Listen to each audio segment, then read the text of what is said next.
It's getting really hot, maybe call this a hell, but listen, wait, hold up. Before you press that button to hit that send, you better listen and ask yourself if this is working or not. I had forgotten Swahili, kind of, because you don't speak it as much. I know this is always and it's something we need to talk about, because why is it that we always assume the moment you've gone there, like right now, I'm really looking forward to going to Britain.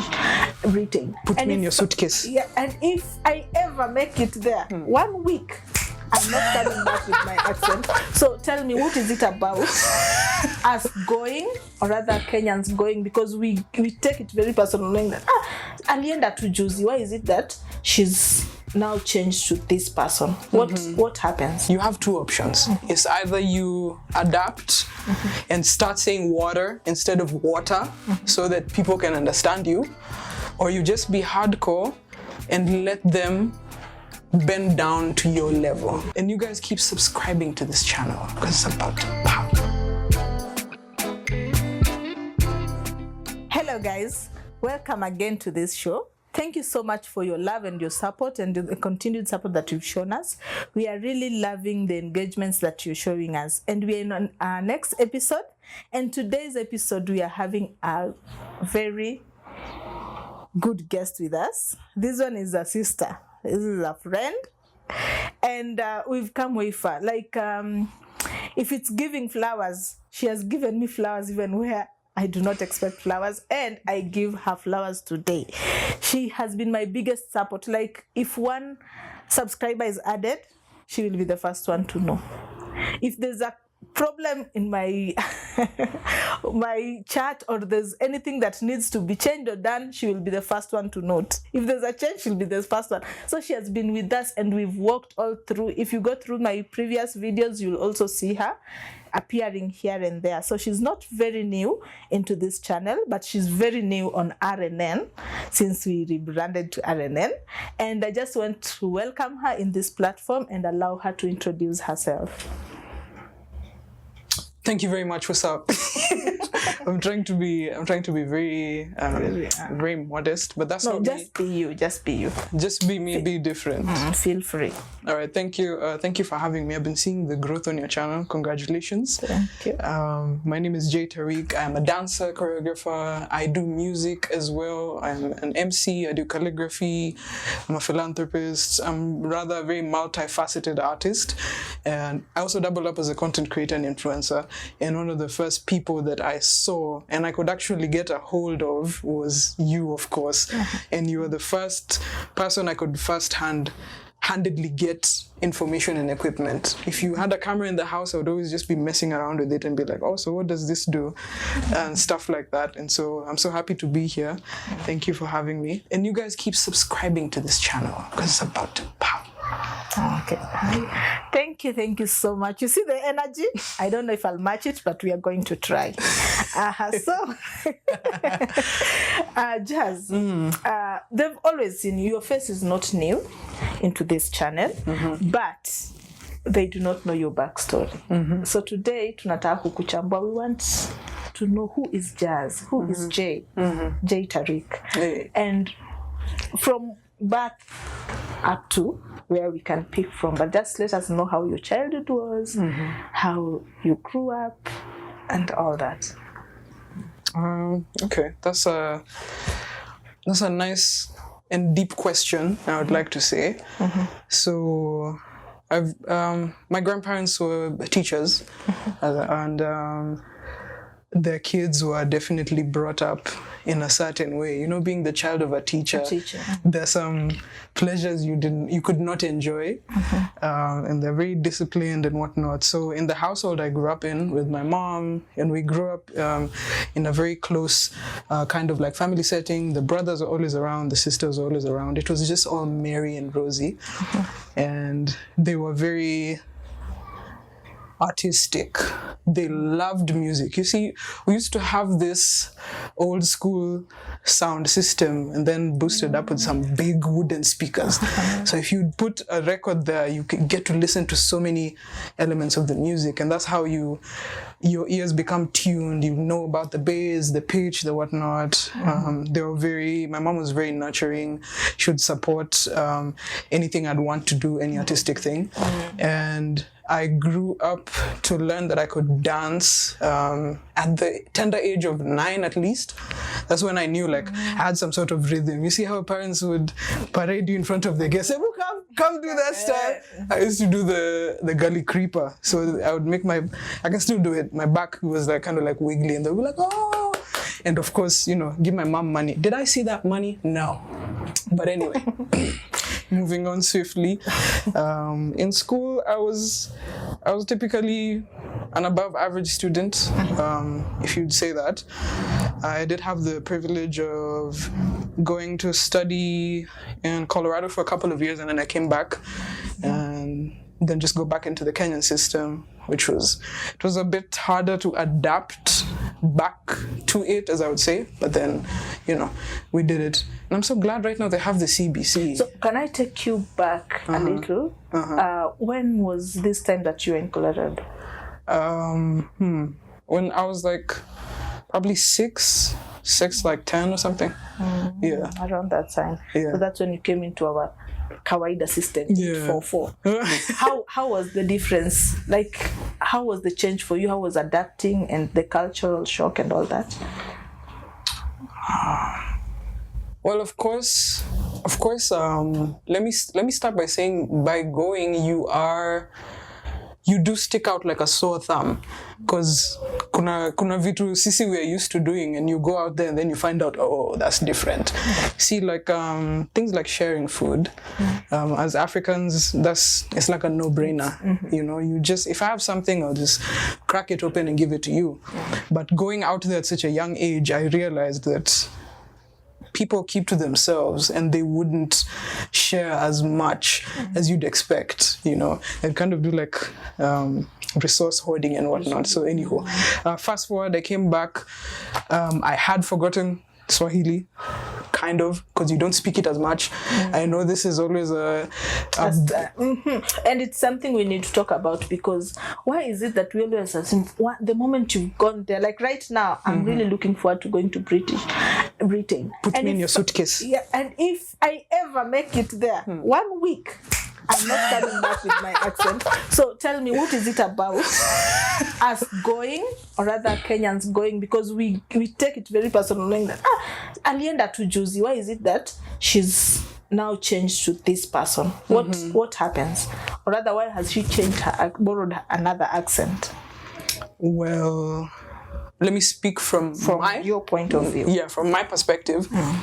If you go there, you have an option. You have 2 options. It's either you adapt and start saying water instead of water so that people can understand you, or you just be hardcore and let them bend down to your level. Is it easy? So you're in a random, let's say you're in a new country, yeah? These people will legit not understand you if you say girl. They might think this is an abbreviation for a gallon of water. They will legit not, they'll actually be like, what are you saying? And you're there saying, I need water. They'll be like, what is that? What is that? Huh? You need a potato? What is that? So you have an option of switching up, which is way easier, because now they will not see you as they're the larger mass. Exactly. And they won't see you. Rome, you do as Romans. They won't see you as an alien as much, because you're trying to fit in. And while trying to fit in, unless I'm calling back home ever so often, I'm not really speaking my language that much, right? And so there are people who can just say, oh, but they can bow down to my level. They'll have to understand that when I say water, it's water. You can do that, but you really have to be able to stand your ground. And it's very lonely out there. It's not like here, you can come outside, buy a banana, be like, bro, niaje, economy, and then you have a 4-hour conversation. It's very rare. I mean, they'll say hi to you, but after that, then now. At least now we get it. Yeah. From that perspective, I can now get it, because I'm like, do they get slapped, or is it a mentality? Because for me, it's a mentality. Like once I go there, there's no way I'm coming back with this slap. Welcome back to my channel. I have to. I don't even know how to imitate it right now, but I must. It's a must borrowed. Inshallah. God willing. So you're back now, and you've joined our Kenyan system, and are you enjoying it? Is there anything to write at home about our that you loved all the way to high school level? Well, I came back and I tried to hide this side because I didn't want... It's actually something I don't tell people because they're going to start profiling you automatically. They're going to be like, oh, no wonder you don't eat matumbo. Oh, no wonder you don't eat mutura. Like, calm down, you know. Anyway, so I had to, I came back when I was, like in 5th grade or something. And so, of course, I have that accent. I'm trying to bring back the Swahili, but of course, you know, there's still an accent. Yeah. And so kids would, you know, come around me and be like, oh, yo, hi, so what's up? They'd be like, yo. And I'm just like, I'm just trying to be normal because I don't want this to be the only thing that you see.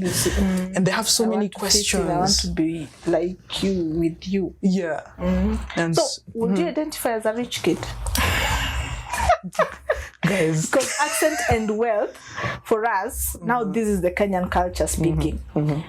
There's no way accent and culture go far from money. It attracts money. So, are you a rich kid? I would like to be one. You'd love to be one? I would like... Oh, are they taking applications? Where do I sign up? My shoe size is number 9. Just in case. Just in case. Your favorite car? My favorite car is a Lamborghini Urus. See? Rich.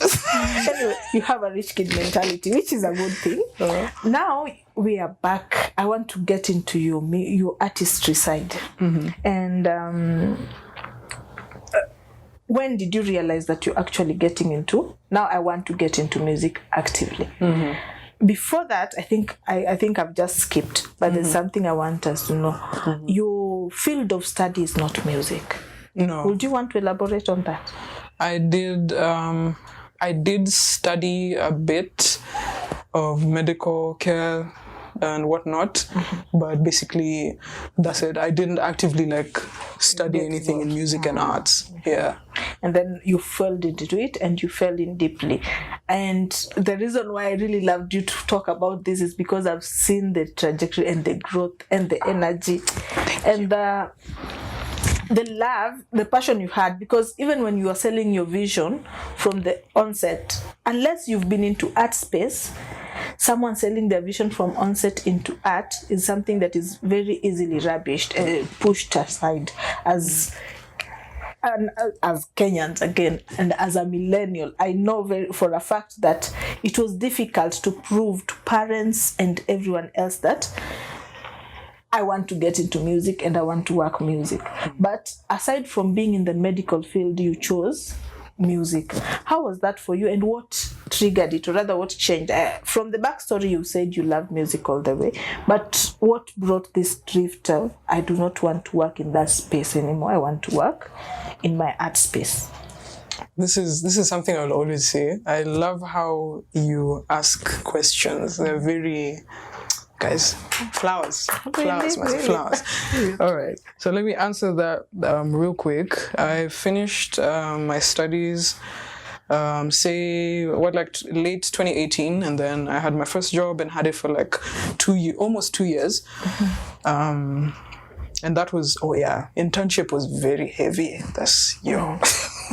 I know that I'm a philanthropist and I love helping people, but I got to a point where I did not love what I was doing anymore. I do love helping people, but it's another thing when you're helping people who are unwell, vulnerable. Yes, like people who, let's say, if you're familiar with like the hospice space, which is like it's like a secluded area where Like now being the caregiver. you're about to go to heaven now, as you'd say.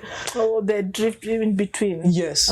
So this is when you probably have like a very chronic disease and there's no way out.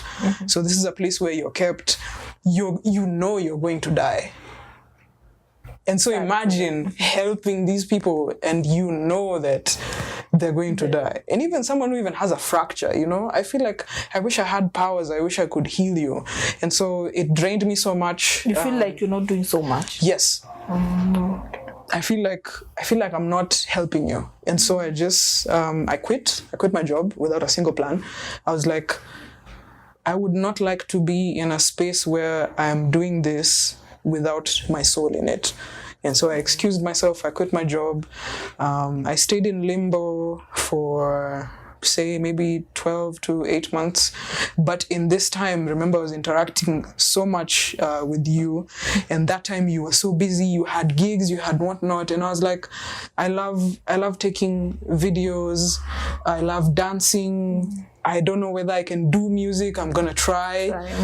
But this is what I want to do. You know, I'd see even when you'd come back home from work, I'd look at the 3,000 photos, you have to edit the videos. And I was like, this looks like fun. That's where my soul is at. Okay. Yeah. And so I decided to just venture into jump in. Yeah, music and arts category. And 2020, I had my first feature, thanks to the former MP, George Theory. And he's the one who believed in our vision. And that was my first ever feature. Go check it out. It's called Makasi West. And it you remember the cars. I was like, I know that person. I know that person. Anyway, let me take you back because where were we? I'm losing it now. Now that you've mentioned the feature, I'm overexcited and I'm kind of losing it. But I was at the fact that you said you left it, you left without a plan, and you started to visualize. How was it taken? Family, friends, people around you. How was it taken? Was it easy for you? Was it difficult? Us, did we judge you? Oh, thank you for that question. Well, my mom is a very realistic and logical person. So she was like, I know you don't have a plan, because I told her, of course. And then she was just like, just figure yourself out, but don't stay out of the game too long because life catches up with you. She's always been like my safety net. She's never been like, why did you quit? Another thing that happened in the background was I lost the people I thought were my friends, of which I appreciate that we were able to, go through that journey with them. But the minute I stopped doing the things I was doing because I had the cash flow, the journey ended with them. Yeah, so I'm losing people, I'm at home, my chronic depression is also kind of showing up because it's like, now I'm having a harder time doing the daily tasks because now I'm like, okay, well, what am I going to do next? But then again, I still have to sit in this and think about it. But then again, I'm like, I need money. It was a learning curve for you at that point. And you've mentioned something that you had depression at that time. And going to your IG, or rather, through your IG, which is your biggest platform, right? Yes, it is. How, and I see you so much into mental health.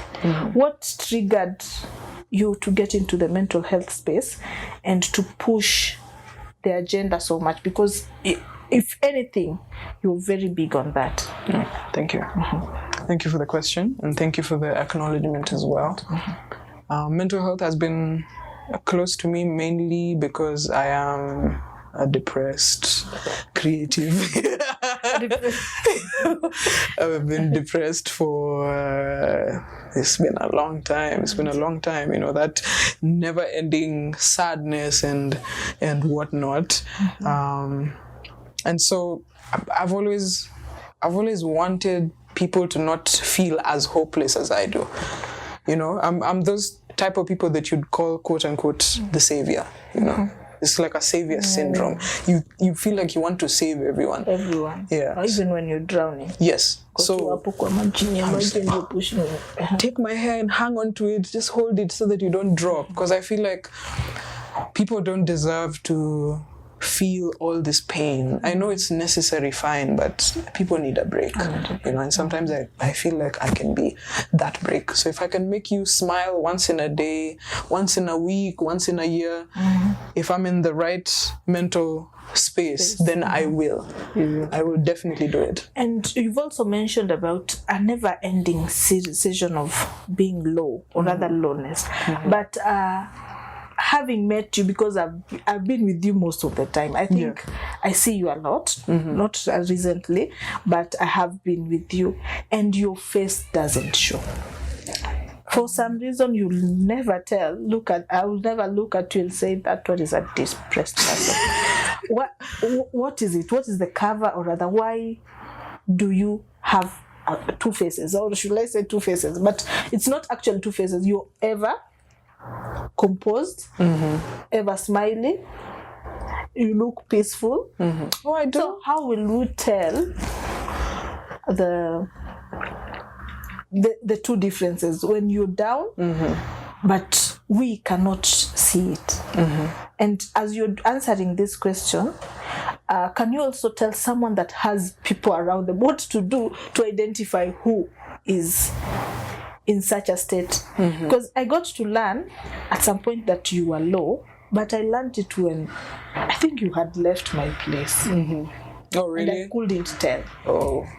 So how do people tell that this person needs care and help, and not judgment, or rather being tough? Because for me, I was being that tough friend where you need to shoot, push, and work and all that. So how do we tell?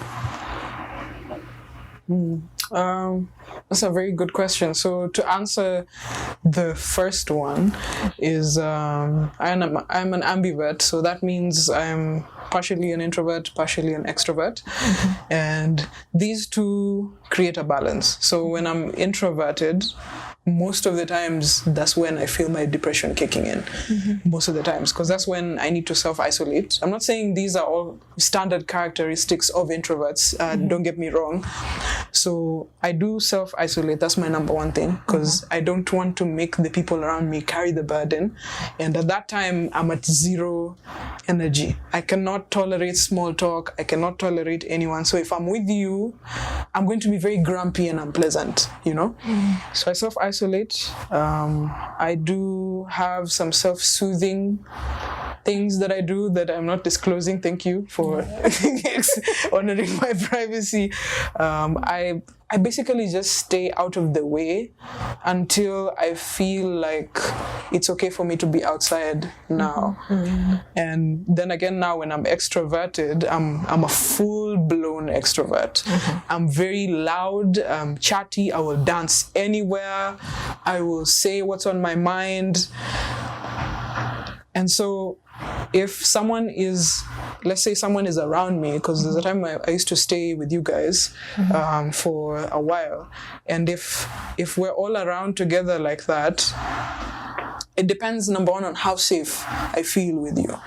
So if I'm safe enough to feel like you will understand me without using too many words, then I can just remove my filters and kind of, because I won't feel judged. Yeah?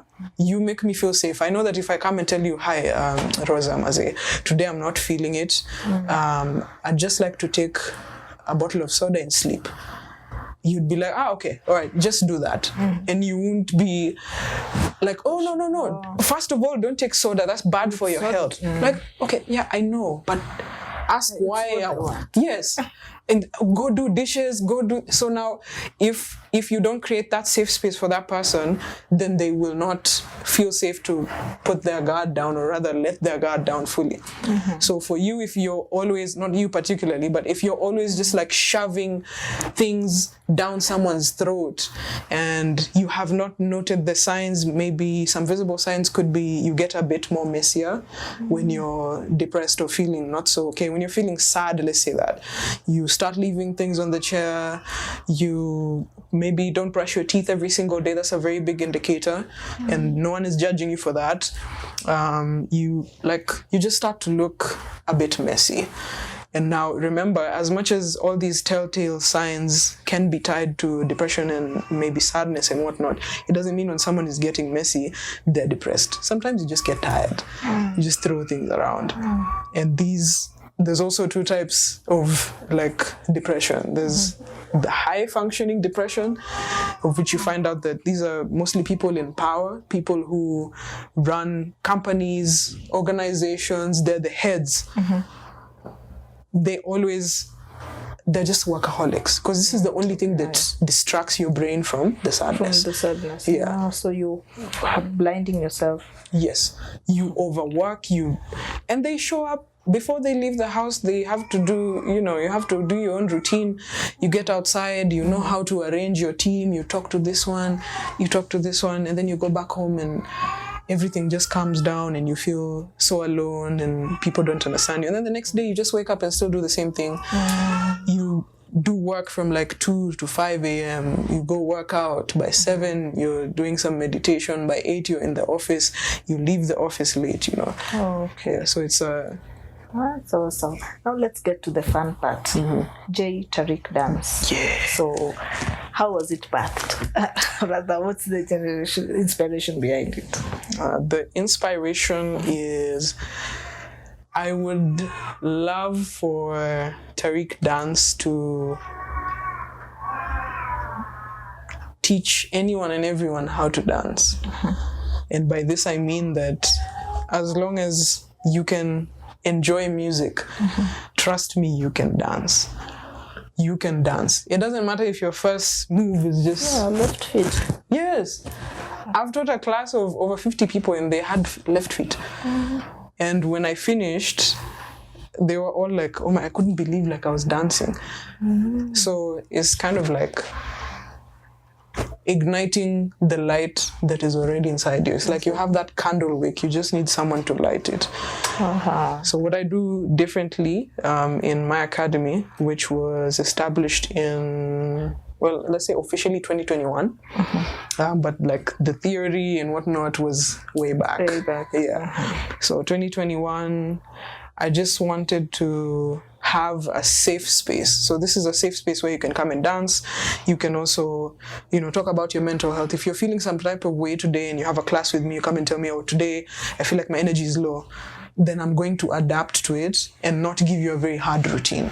So this will make sure that you are still engaged. It'll also give people a chance to learn a new, slower routine, So I just want everyone to know that they can dance. You can dance. It doesn't matter who you are. It doesn't matter what you look like. So as long as you have life, yes, you are a dancer. That's the one. And my tagline is be you, be different. Be you, be different. Yes. Nice. So there's Tariq dance and then there's Tariq kids. Yes. So tell us more about Tariq kids. The Tariq kids are some amazing students. The youngest child that I have is 7 years old, and the oldest I have is I'm trying to count. I'm counting the heads in the air. 1, 2, 3, 4, 5. They're Gen Alphas. Yes. Nowadays we differentiate people with generations. The Gen Alphas and Gen Zs. I think the oldest student I probably have is 15 right now. I used to have one who was 18, and then the parents decided, this is not working for them, not for her, for them. And so I had to let her go. But 7 to 15, these are kids from, different backgrounds. But the fact is, when you come to the Tariq Kids Dance Academy, you stand 10 toes down. I don't care whether you've made your hair. I don't care whether you had breakfast, whether you had sausages, whether you had sweet potatoes. We are going to dance, and we are going to have a good time. And so that's awesome. That's what we're all about. Last year we were able to go to the Akili Kids Treasure Hunt Festival twice. Awesome. Yeah. So the big wins. You're doing great.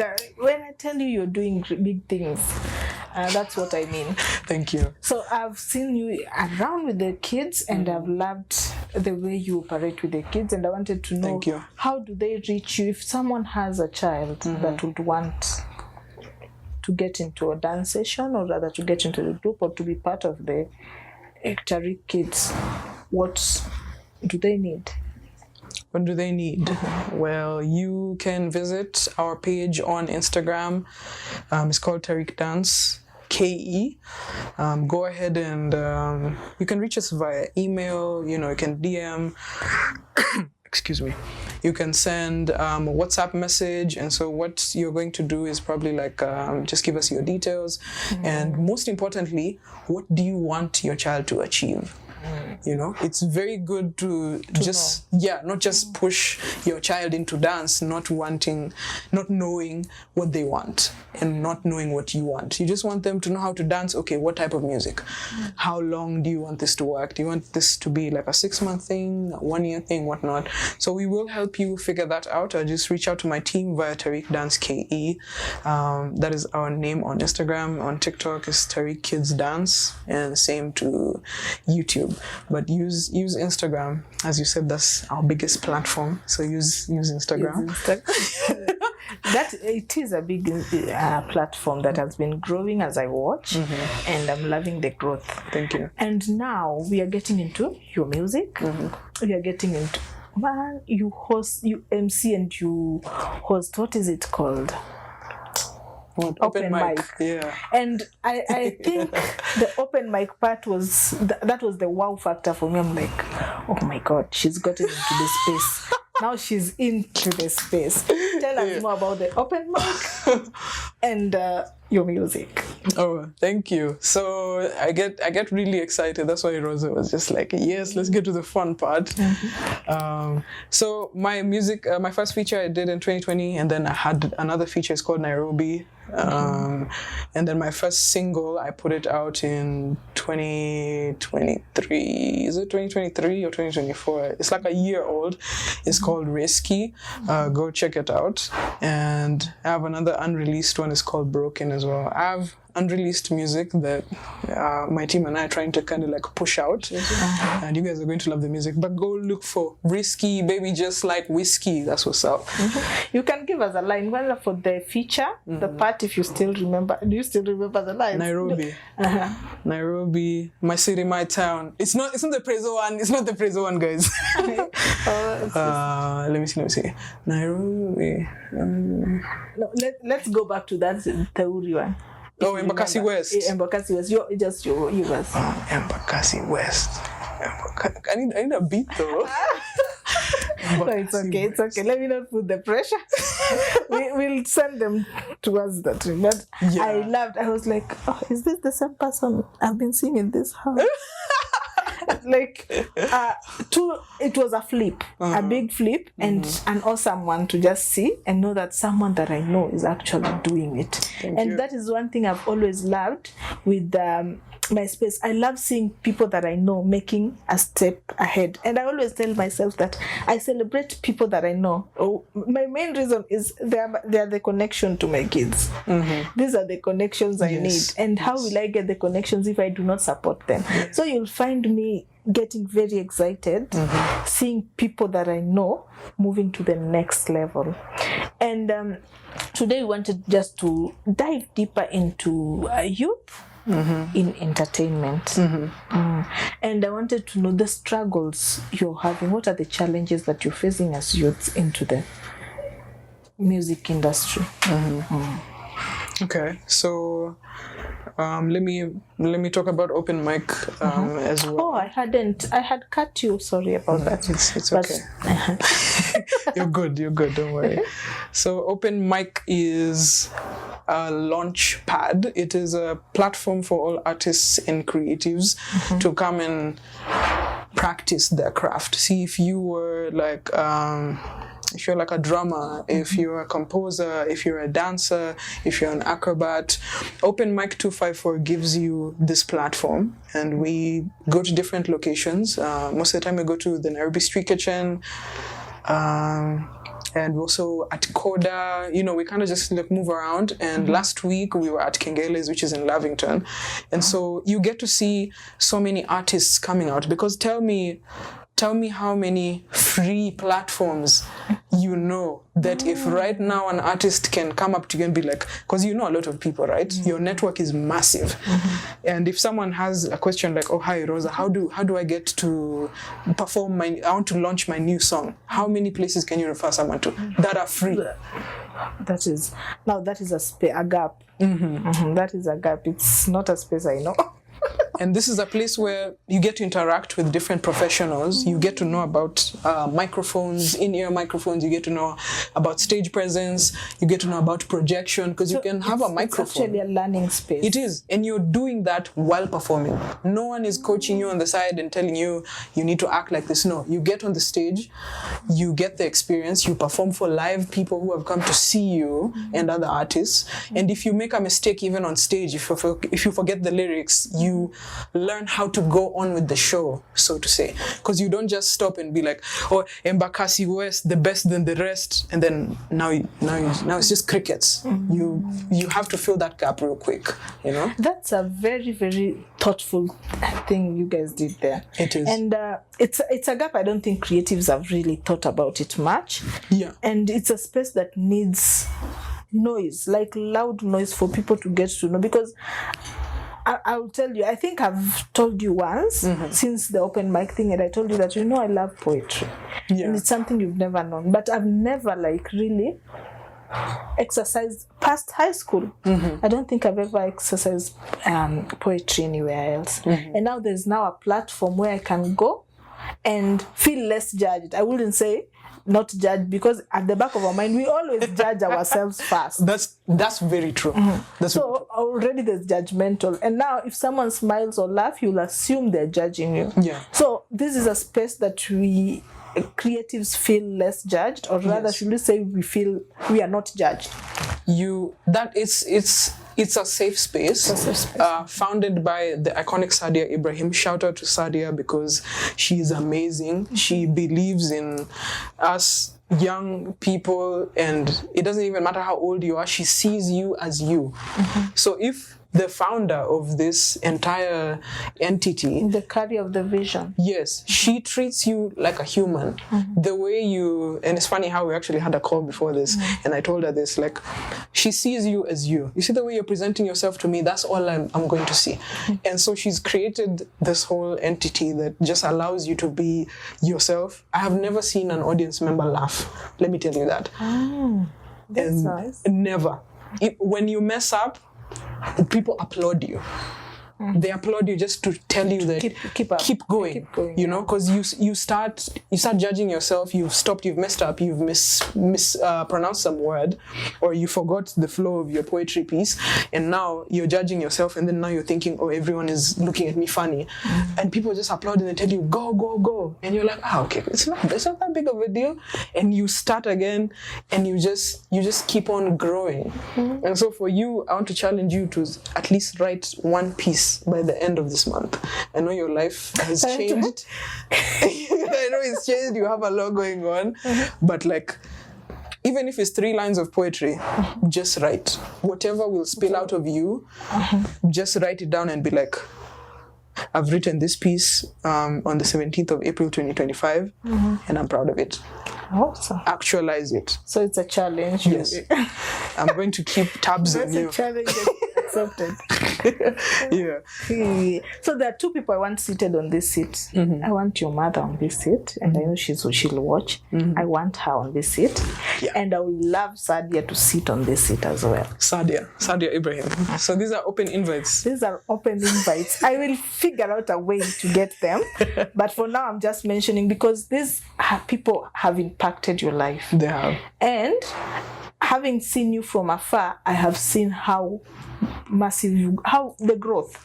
It's so evident that you can't overlook it.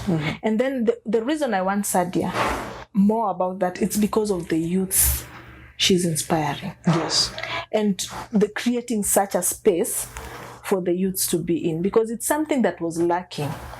And it's something that was lacking, and we didn't even know that it was lacking until, like, she has given us an aha moment. Yes. And we are like, oh, there's an open mic there. Unless there are some that are going out there that we actually do not know or never overlooked. But for her, this one stands out. It stands out. It actually stands out. So I would love Sadia here. And I had told you it's going to be a very normal conversation because sisters, we can't really keep on dwelling without breaking an ice here and there. So what are your plans moving forward? My plans. What are these plans that you're having? They're under lock and key? No, I'm a very open book actually. So my plans are to inspire more people. Basically, that's why I do what I do, because something very key that most people should understand is that as an entertainer like myself, I am here because of you. You know, I'm here to entertain you. If you are not here, I have no one to entertain. I have nowhere to channel my creativity. If I am not here, you have no one to watch. Oh, sure. Yeah. So for me, I just want to keep on inspiring more people. And this brings me back to, say, like a few weeks ago, I was working, and I work with kids. You see the 360 video booth that I promote, and they're normally so cool, and they come, oh, what's this? Da, da, da. And one time, some kid was just walking up to me, her friend. I don't know how to tell their ages, and I love kids, but I don't know how to estimate their ages. So they're like this tall, and she just walks up and crosses her arms, and she's like, "Hi, are you famous?"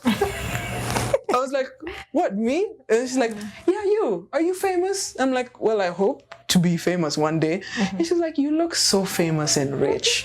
And I was like, grab those blessings. Thank you. Thank you very much. You know? And so if I can inspire you through the work that I do, through dance, through my mental health advocacy, through anything. And I have an admirable face. Yes. That's awesome. Like, if I can just inspire you to actually... Like, I want to inspire you to go back to poetry by doing it myself. I'll try it. You know, and you're a very good writer. Remember that. You're a very good writer. So I basically just want to inspire people. Of course, I want to be able to give back to the community as well, more philanthropy. I know people do feel some type of ways about the NGOs and how they're always solving problems and whatnot. Yeah, problems. That is a problem with our Kenyan-based NGOs, most of them, because you hear that they are NGOs and they're supposed to be running their project, but actually the problem solving is more of solving their own pocket problem. That has been a challenge before. I don't know if you've heard of it or you know deep down how it goes, where I would come up with a CBO and I honestly want to run a CBO, and you know you need some finances to run here and there. Then we get sponsors and we forget our mission. We forget our mission and we enrich ourselves with the donors' money. So what do you think of that, having been one of the people that are getting into the space? So I have heard of that. I have heard of that a lot. And I have been more than privileged to work with an amazing organization. It's called the Rosa organization or Rosa Foundation. And they mainly help kids get school scholarships. They empower children through arts and whatnot, like visual arts. They provide you with the gallery, canvases, whatnot. You do your thing. And they also empower girls, you know, through just education and whatnot. Now, firsthand, I do interact with them and I see the changes that they make. Now, despite the gluttony that comes in, you know, where people are saying, you know, now you're getting money and then you forget that you are doing this for certain people, right? And for them, I see the change because tell me, like on Sundays, they normally have programs for young girls. They're called the Golden Girls. And the girls come there from 2 to 4 p.m. They can learn how to skip. professionally. They learn how to Oh, dance. these are professional skipping. Yeah. Oh, okay. Yeah. And Now that is very new. yeah, so they teach you how to skip. They also teach dance. They use me or teacher Bravo, who is a Zumba/Rumba instructor. Very amazing. They also teach like beadwork, how to make these accessories. And this is a skill that if you equip someone young with, they can start with like 100 beads and start making them and then selling to you and then selling to me, just like that. And they get to learn about money at a young age and stuff like that. So the kids walk in at 2 p.m., they gain this new skill. At 4 p.m., they get a snack and go home, and they also get sanitary towels. Have you helped this child directly or have you not? You have. In a big way. That's it. In a big way, and it's sustainable, because if you teach them how to make the money, then now you've even taught them how to grow themselves. Exactly. Unlike giving them the money, where they're going to use it and it's done, and the next day they'll still need the money. Which is what else I wanted to mention? You just mentioned it and then it has skipped my mind. Oh God. Just say NGO, sanitary, skipping.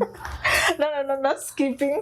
Go. You've talked about the financial literacy for the children, and then you've also talked about, why am I forgetting this? Sanitary, education, scholarships. I should have just interjected, but now that it has skipped, we'll roll over to the next. I should have interjected. I didn't want to interject, but it clicked. And then I was like, this is the next thing I'm definitely mentioning, because I feel it's big. But now let's dive into this financial literacy. What's your take on financial literacy? It has come. I wanted to ask, this space that we're getting in, do you think that as a nation, as a whole, are we embracing artistry? Are we embracing such skills for children? Are we embracing making money for children, or are we still calling it child labor and things of the sort? That is another very good question. I feel like yes. The short answer is yes. We are, as a whole, as a nation, as a country, embracing art, mainly because it's in our faces. And this is how you get to see the growth of all the generations, from the baby boomers to the Gen X, to the millennials, to the Gen Z, to the Gen Alpha, to the next gen. You get to see the connection, because look at how closeted these other generations were. Look at our parents.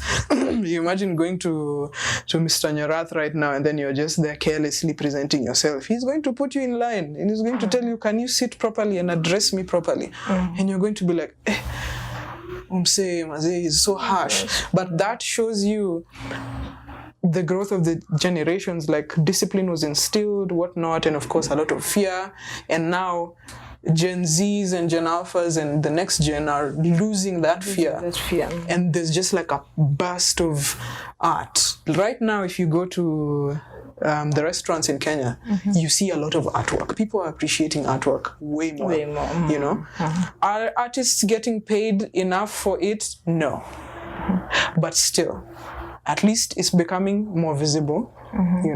And you as an artist and creative, you also need to know how to price your work. You need to know how to ask for what you want. Because if you don't do that, people are going to carry you for idiots. You'll spend 3 months on a painting, and then your friend will just come, shimmy, we've done it, and then they have the whole painting, they've gone. And then now you're like, how did it nimechezwa. Umebant. Like, and so I believe that through art, murals and whatnot, like the big paintings, especially in town.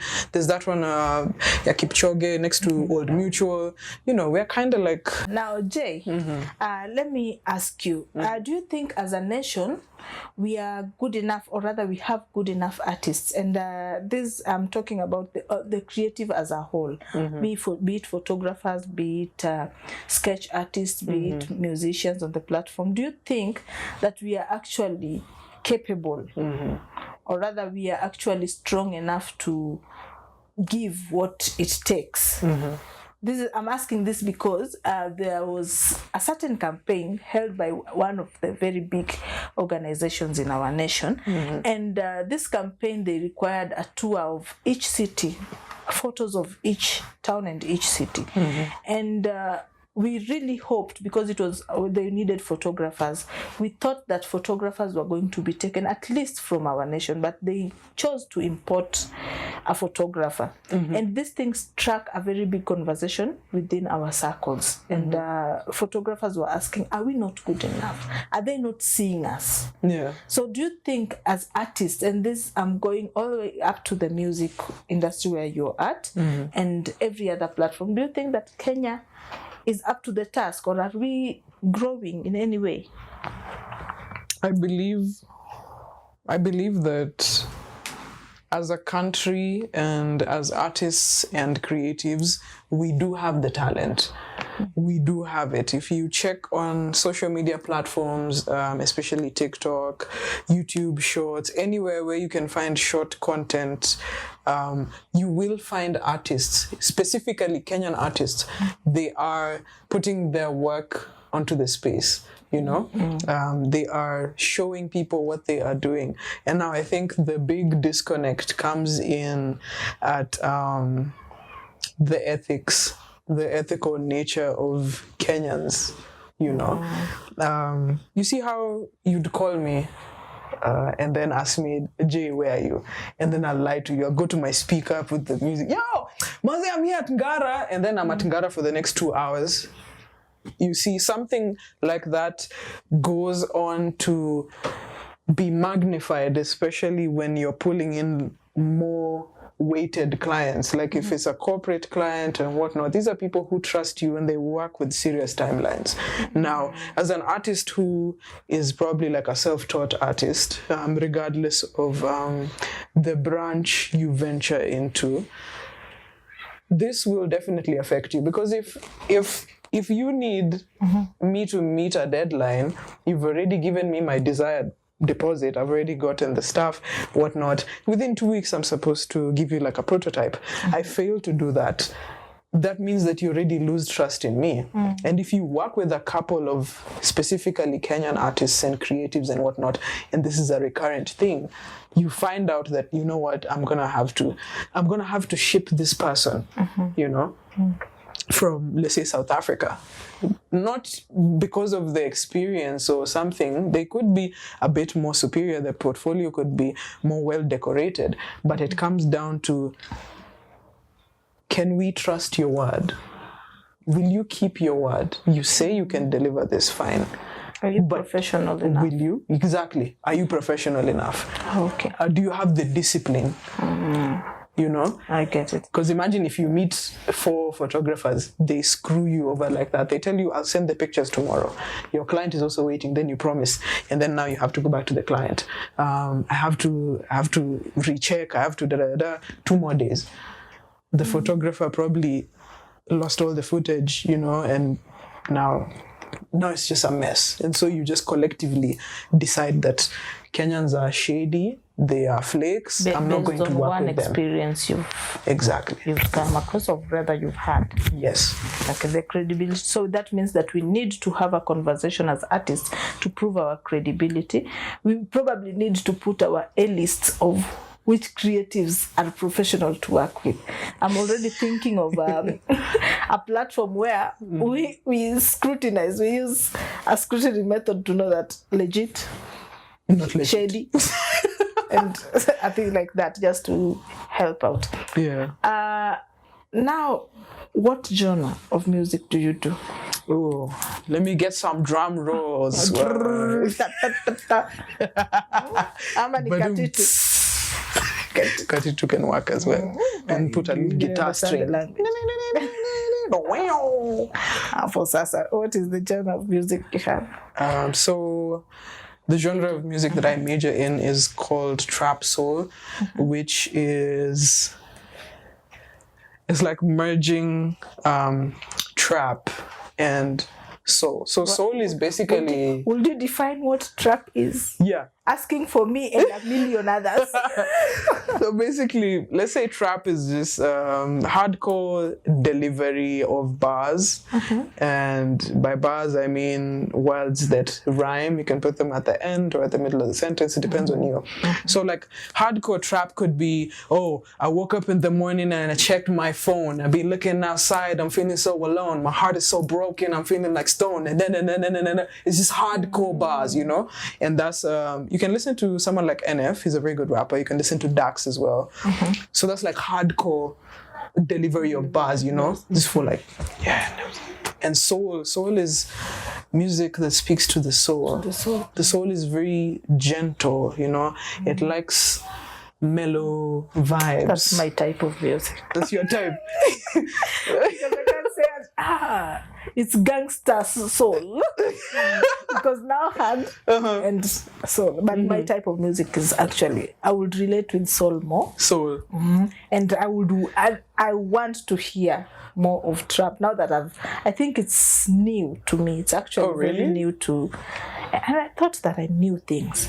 You live and learn every day. Yeah, you learn every day. You're above the ground, you learn something. Okay, now trap. So trap is, trap is just a whole hardcore genre. Why did you choose that? I chose... Especially for the Kenyan market. Oh, well, I would like to have my music and my art known globally. So I'm not going to limit myself to... like one country, this is where I am at and where I'm from. But if the majority don't resonate with my music, then I hope that other people would.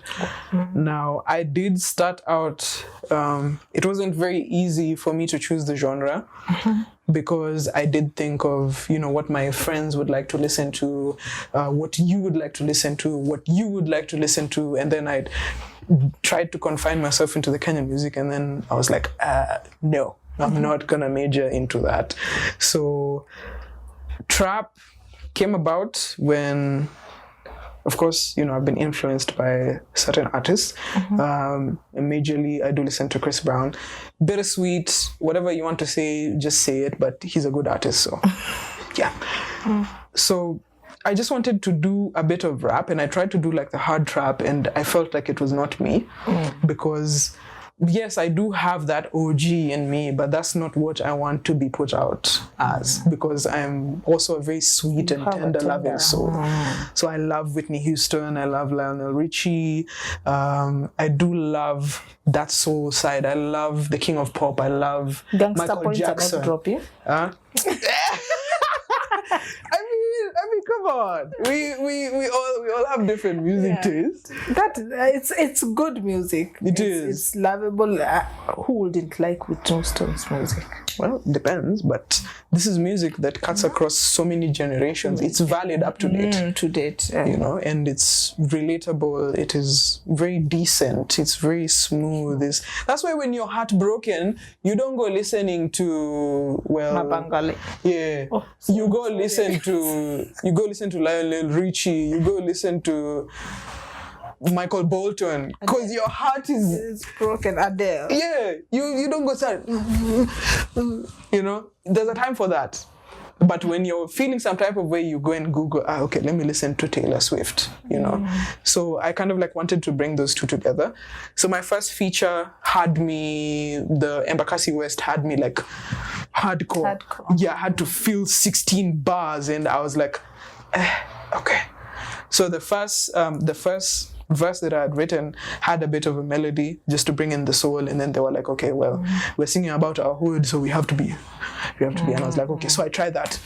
And then in the second feature called Nairobi, I fused a bit of soul, and that felt so much more like me. And so basically trap soul is you deliver bars, yes, but you do have like a melody, and you kind of like also sing if you can. You just kind of like soften it a bit, you know. It's like the middle of a cake. It's just moist and then you live every day to learn. Yes. So you've just given us a little taste of what is it, freestyle. yeah. Are you comfortable enough to be given a challenge to do a freestyle now, or you? But of course. With a theme? Yeah, you can. You can do a thing. Inspire to aspire.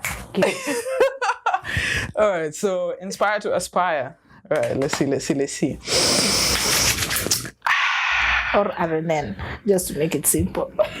But inspire to aspire would be best. Okay. All right. Let's try this out. Not to overthink or something. I'm trying to figure out like a beat that I can follow. Inspire to go ahead and inspire RNN, and I'm sitting on the seat. It's really cold outside, but I feel the heat. And they said that I couldn't really do it, but now I'm out here on the microphone. Hey, I be out here spitting these bars, looking outside. Yeah, more bars in a prison cell. It's getting really hot. Maybe call this a hell, but listen. Wait, hold up. Before you press that button to hit that send, you better listen and ask yourself if this is working or not. All right, listen. Hey. That's like a little random. That's how my brain goes. But like it was a surprise, so that I'll take that. And then given us RNN iko mbele. Sasa tunatafuta soundtrack. Can you? But of course, I always. But then this is something I always tell Rosa. Anything she needs, she can literally just text me. Cause I don't like calls. I don't like calls that much. But for family, you can call me. It's okay. But like, just ask me. Like, I'm ready to do an intro soundtrack or something you can be using, you know. But now you need to ask me. You need to put your foot forward. You can't just jump in. You have to ask. And it's very good to ask, because they'll never know I need it. You'll never know I want. Or rather, you might give it, then who told you? Exactly. That's the thing, you know. You might overstep, and then you're like, hey, Kwani, you don't like my current theme song. I'm like, no, but I just thought I wanted to do this, and then that's really awesome. Now I want you to talk to. We are just wrapping up. Unless there's anything I've left out, you can, and you feel free. You want to share? Kindly go through it. Then you can give us your parting shot, and talk to the youth as well. Parting shot. Talk to the youth. And talk to them about diversifying, because that is also something you're doing. I don't know why I didn't mention it earlier, but you're really diversifying when it comes to here and there and making, because I know you're also doing something with social media management. So which I forgot to mention. So talk to them about all that. So diversifying social media. You're in art, you're in social media, you're everything. Diversifying in terms of generating resources, because art is a very tough space to be in. It is. And being, I've seen a group of people. I used to work so much with the Kibera upcoming youths, and you'll hear someone identifying as an artist, mini artist, mini artist, and that's where they stop at. Or just the title artist, and that's it. So what do they do? Because the truth be told, Kenyan artists, especially at the beginner point, you don't make enough money. So or how any do you or any at all? How would you? And you're diversifying, because when art is not bringing something else is bringing something. What is the importance of diversifying? That's a very well thought out question. So diversifying means that you will have to do things that you don't want to do at that particular time. And that's why you'll find that you have to maintain a 9-to-5 job so that you can pay the bills and have somewhere to live. And then your art can become a side quest until it can pay you enough. So it's very painful to hear this, but you actually need to diversify. Trust me, you need to do it for your own personal growth. You need to do it for your own sustenance. You need to do it for your sanity to some extent, because you don't want to be that artist who is constantly couch surfing. You don't want to become a burden, you know. You don't want to introduce yourself as an artist and maybe you don't present as an artist at that time. So in as much as artists are they're just vessels, you know, it's just, we're able to just channel our feelings through the form of art that we're more conversant in. And so if you feel like you really want to take your artistry to the next level, then you need to learn how to commit. And unfortunately, you need to do things that you don't want to do. I attended a very amazing talk, and Chimano was in this last year. And they said that there's a song they put out as Sauti Soul just because they were not gaining the traction that they would have wanted back when they were starting out.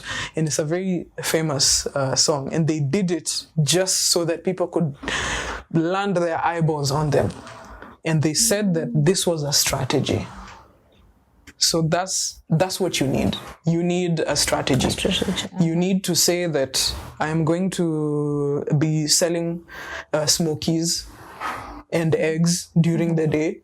Okay, why? I'm doing this so that I can afford studio time. Production is very expensive. You know, I was talking to someone earlier and they told me that it's very, very expensive. You can find that good audio mixed and mastered can go from 6,000 to 8,000 or even 10. It depends on where you go. There's recording of the vocals, mixing, mastering, you know, that's post-production and whatnot. And then now the video, 20,000 plus. So you need to have a strategy. You know, if maybe you come from a moneyed family, that's good. You still need a strategy. You still need to know how to channel this money and whatnot. So it's very unfortunate. And as you're doing these things that you don't want to do, you are going to put out parts of yourself that you don't want people to see. You have to become vulnerable. There's some people you're going to meet, and these are the people who are going to open the doors for you. You probably have to do or say some things so as to get that outlet. And you will lose some parts of yourself. And that's why they say entertainment is kind of like, it's a very shadowy business. But if you have to do it, just commit. Just commit. And so now for like the youth, and you know, you mentioned something very important, whereas you meet someone and they tell you, hi, I'm an artist, and that's the end of that conversation. It ends there. It is very difficult for an artist and creative to put out work. Let me simplify this. It's very hard for you to put out things. Let's say you shot that video of, let's say you're passing by in a matatu or you're walking, you shot some video. You've not posted it. Why? Because you're starting to ask yourself whether it's good enough. How will RNN view this? How will Isaac view this? How will my colleague view this? And then all these thoughts jumbled up with yours, you end up with 42 GB of you've not put out any content. You're an aspiring content creator. Number one, the issue, the phone. For photographers, we call ourselves the hard disk photographers.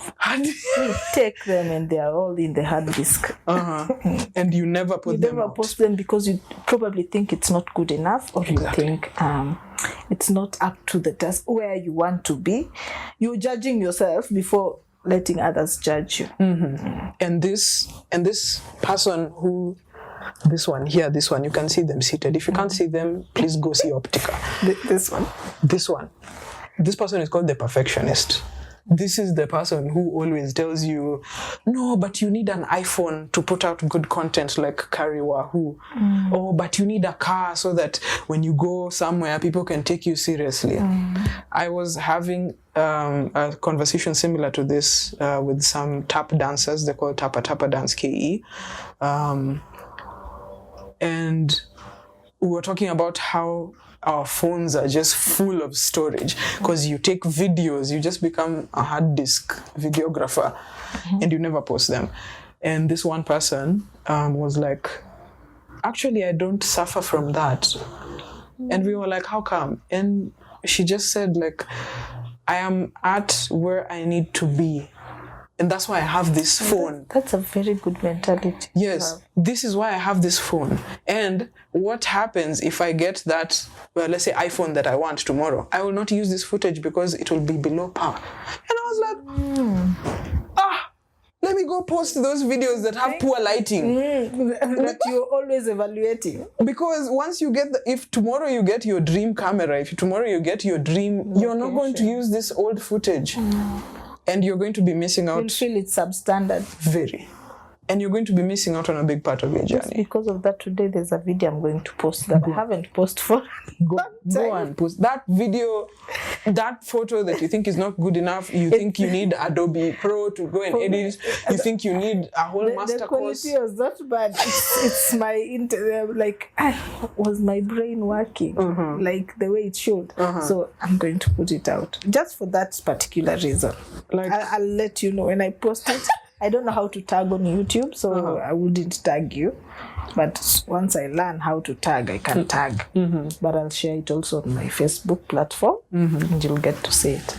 That would be amazing. You see this person well dressed in perfection. Yes, very well dressed. This person, you can never achieve this person.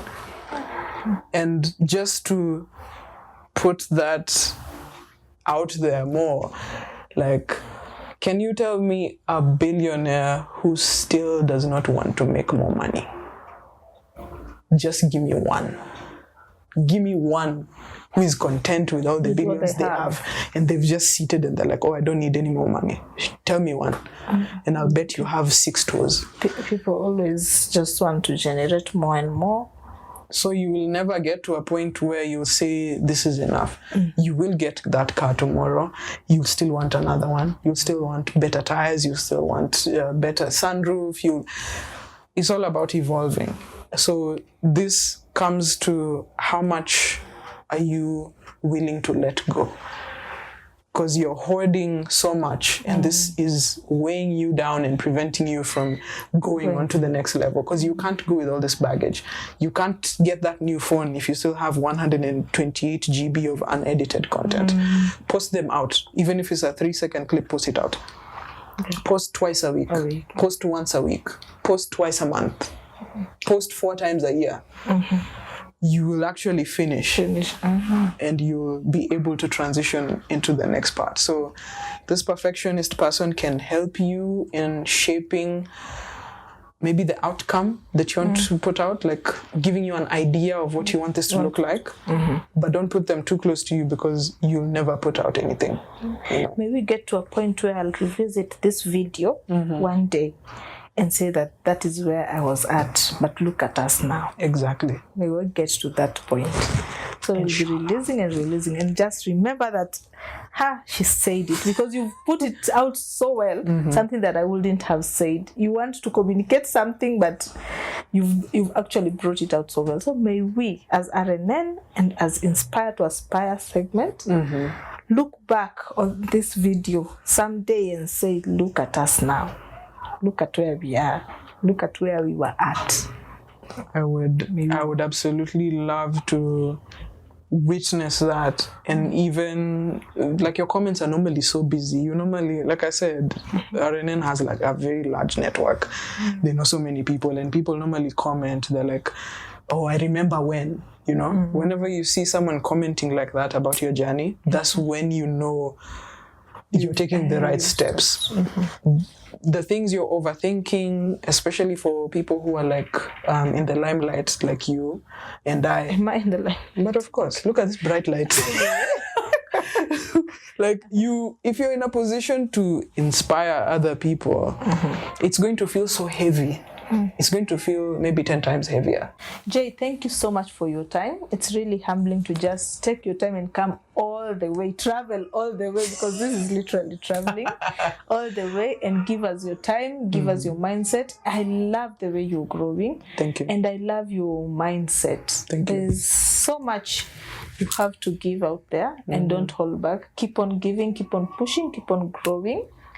And for the entire team that has been here, the crew, I just want to say thank you for your continued support, because without you guys, this show would not be as it is right now.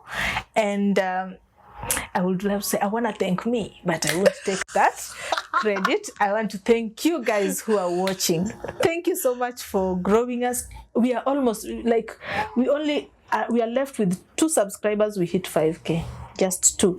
So if you know someone that hasn't subscribed, let them subscribe to our channel. Let's get to that 5K button, and let's push forward, and keep on commenting down there. Also, if you want to join us on this show, I'm going to drop a Gmail down here.